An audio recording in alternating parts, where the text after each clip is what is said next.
ما یفعل اللہ بعذابکم ان شکرتم وآمنتم. اللہ تعالیٰ خود کہتا ہے تمہیں عذاب دے کے میں کیا کروں گا اگر تم شکر گزار بنو اور ایمان کے تقاضوں پر عمل کرو. تو اللہ جل جلالہ نہیں چاہتے کہ تم گمراہی کے گڑھوں میں جا کے گرو، لیکن جب تم خود وہ راستہ اختیار کر لیتے ہو گناہوں کا، معصیتوں کا، اور اللہ کا خوف تمہارے دل سے مٹا دیتے ہو، یہ احساس مٹا دیتے ہو کہ میرا اللہ مجھے ہر وقت دیکھ رہا ہے، تو اس کا نتیجہ یہ ہوتا ہے کہ تم خود گمراہی کے گڑھوں میں جا کے گر جاتے ہو، اور گر جاتے ہو تو تمہاری عقل خراب ہو جاتی ہے. جب ایک مرتبہ گناہ کی خاصیت یہ ہے کہ جب تک آدمی نے کوئی گناہ نہیں کیا تھا تو پھر بھی ایک دل میں حجاب رہتا ہے، حجاب رہتا ہے کہ بھئی گناہ ہے، نہیں جانا چاہیے، اس کے پاس نہیں جانا چاہیے. لیکن جب ایک مرتبہ جرأت ہو گئی، ایک مرتبہ جرأت ہو گئی، شیطان بہکاتا ہی رہا، بہکاتا ہی رہا، بہکاتا ہی رہا، نفس آمادہ کرتا رہا، کرتا رہا، یہاں تک کہ آگے آدمی مجبور ہو کر کہ چلو یار کر ہی لو ایک مرتبہ. وہ کر لیا تو وہ جو ایک آڑ تھی نا تھوڑی سی، وہ ختم ہو گئی. وہ حجاب جو تھا وہ اٹھ گیا. اب جو ہے راستہ کھل گیا. بھائی اس دن کیا تھا، چلو آج پھر کر لو. تو یہ حجاب جب ختم ہو جاتا ہے تو اسی کا نام ہے کہ اللہ تعالیٰ گمراہی میں بھیج دے. یذرہم فی طغیانہم یعمہون، وہ اللہ تعالیٰ ان کے سرکشی کے اندر ان کو چھوڑے رکھتا ہے. تو یہ معنی ہے نور ایمان سلب ہونے کے. اور یہ خاص طور پر آنکھ کو اللہ تعالیٰ نے نور کا ذریعہ بنایا ہے. اس نور سے ہم ساری کائنات کو دیکھتے ہیں، اس نور سے ساری کائنات کا مشاہدہ کرتے ہیں. اسی کو جب غلط استعمال کر لیا تو پھر یہ نور ایمان اس سے گھٹتا چلا جاتا ہے. برے کو اچھا سمجھنے لگتا ہے بندہ، رغبت طاعات کی طرف کم ہو جاتی ہے، معصیت کی طرف زیادہ بڑھ جاتی ہے. یہ معنی ہے نور ایمان کے سلب ہونے سے، یہ نور ایمان کے کم ہونے سے. تو اس لیے یہ پہلا جو قدم ہے اصلاح نفس کا، اس میں بھائی نگاہ کی احتیاط سب سے مقدم ہے. اور مجھے پتہ ہے کہ آج کے دور میں نگاہ کی مکمل حفاظت ایک مجاہدہ ہے بہت بڑا.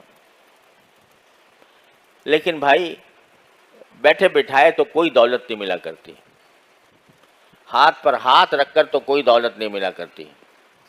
اگر ایمان کا نور چاہیے، اگر اللہ تعالیٰ کا قرب چاہیے، اگر آخرت کی فکر چاہیے، تو پھر یہ پتھر تو دل پر رکھنا ہوگا. یہ پتھر تو دل پر رکھنا ہوگا. یہ بتاؤ کون یہ گارنٹی لے کے آیا ہے کہ میں اگلے لمحے میں زندہ رہوں گا؟ کوئی گارنٹی لایا ہے؟ کسی کے پاس کوئی ضمانت ہے اس بات کی کہ اگلے گھنٹے جیوں گا؟ اگر ٹھیک اس وقت جب ہم، اللہ بچائے، اللہ جل جلالہ کی نافرمانی کر رہے ہیں، ٹھیک اسی وقت ہماری روح قبض کر لی جائے، خاتمہ کیسا ہوا؟ خاتمہ بالخیر مانگتے ہو کہ نہیں؟ یا اللہ ایمان پر خاتمہ فرمائی. لیکن کیا گارنٹی ہے اس بات کی کہ جس وقت گناہ کر رہے ہو اس وقت میں تمہاری روح قبض نہیں کی جائے گی؟ اس وقت میں بلا لیا اللہ تعالیٰ نے تو رنگے ہاتھوں چلے گئے. کیا حال ہوگا؟ رنگے ہاتھوں چلے گئے. تو کم از کم یہ دھیان تو پیدا کر لو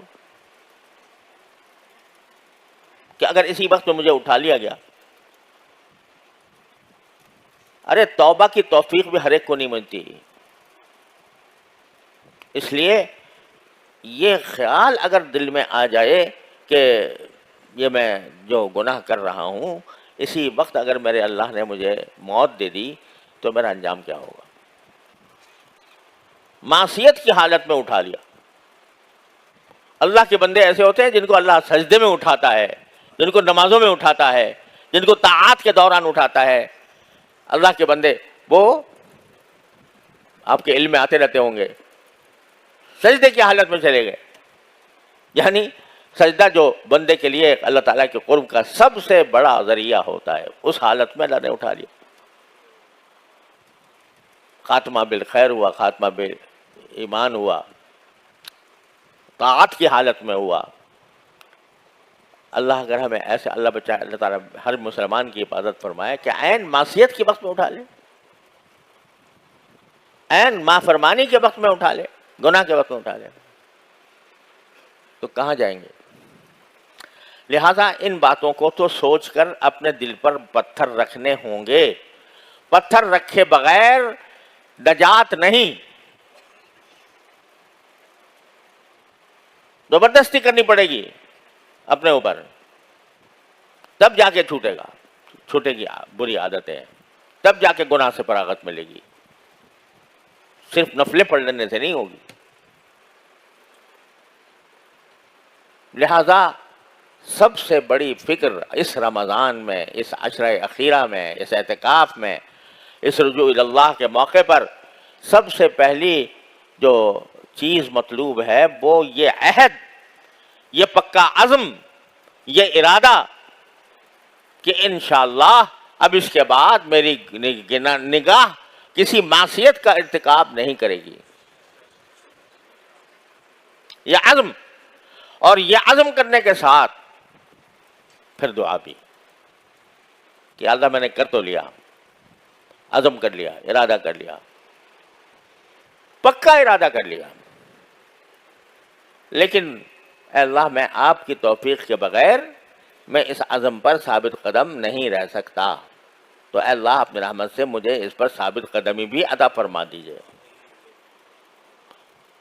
یہ دعا اپنی طرف سے پکا عزم، اور دوسری طرف اللہ جل جلالہ سے دعا، یا اللہ میں نے کر لیا، یہ عزم کر لیا، لیکن میرے بس سے باہر ہے کہ میں اس عزم پر قائم رہوں، میں پتہ نہیں کس وقت پھسل جاؤں، کس وقت میں غلطی کا مرتکب بن جاؤں، اللہ میری حفاظت کر لی۔ چنانچہ انشاءاللہ حفاظت ہوگی، اور اگر کبھی اس کے باوجود خدا نہ کرے پاؤں پھسلا تو پھر انشاءاللہ توبہ کی بھی توفیق ہوگی۔ تو یہ دو گزارشیں مجھے کرنی ہیں۔ نگاہ کے گناہ کی تفصیل میں جانے کی میں حاجت نہیں سمجھتا، آپ سب حضرات جانتے ہیں کہ کن فتنوں میں اس وقت ہم گرے ہوئے ہیں، نگاہ کے کن فتنوں میں گرے ہوئے ہیں، لیکن اس سے بچنے کی اہمیت دلوں میں پیدا کرنا مقصود ہے، اور اس سے بچنے کا طریقہ بتانا مقصود ہے۔ البتہ کوئی طریقہ بھی ایسا نہیں ہوتا کہ کوئی آدمی کو نسخہ گھول کے پلا دیا جائے اور وہ محفوظ ہو جائے، کوئی نہیں ہوتا ایسا۔ جو لوگ یہ سمجھتے ہیں کہ کسی کی جگہ چلے جائیں گے، کوئی مجھے دم درود کر دے گا، کوئی میرے اوپر نگاہ ڈال دے گا تو میرے دل سے سارے گناہ خود بخود بھاگ جائیں گے، ایسا نہیں ہوا کرتا۔ اگر ایسا ہوتا تو رسول کریم صلی اللہ علیہ وسلم کو دعوت و تبلیغ کی ضرورت نہ ہوتی، لیکن یہ انسان کو خود اپنے اوپر کچھ زبردستی کرنی پڑتی ہے۔ زبردستی کیے بغیر نہ دنیا کا کوئی کام درست ہوتا ہے، نہ آخرت کا کوئی کام درست ہوتا ہے۔ اپنے اوپر زبردستی تو کرنی، عزم کر لو کہ ہاں زبردستی کریں گے، اور پھر مانگو اللہ تعالیٰ سے کہ اللہ میں نے اپنی طرف سے عزم کر لیا، مجھے اس پر ثابت قدمی عطا فرما دیجیے۔ الذین جاہدوا فینا لنہدینہم سبلنا، جو ہمارے راستے میں اس طرح کوشش کرتے ہیں، ہم زبردستی، ہم خود ان کو پکڑ کر لے جاتے ہیں سیدھے راستوں پر۔ لنہدینہم، ہم ضرور ضرور ان کو پہنچا دیں گے ان کے راستوں پر۔ یہ میں نہیں کہہ رہا یہ میرا مالک کہہ رہا ہے، میرا خالق کہہ رہا ہے کہ ہم زبردستی ہم ان کو ضرور بھی ضرور اپنے راستوں پر پہنچا دیں.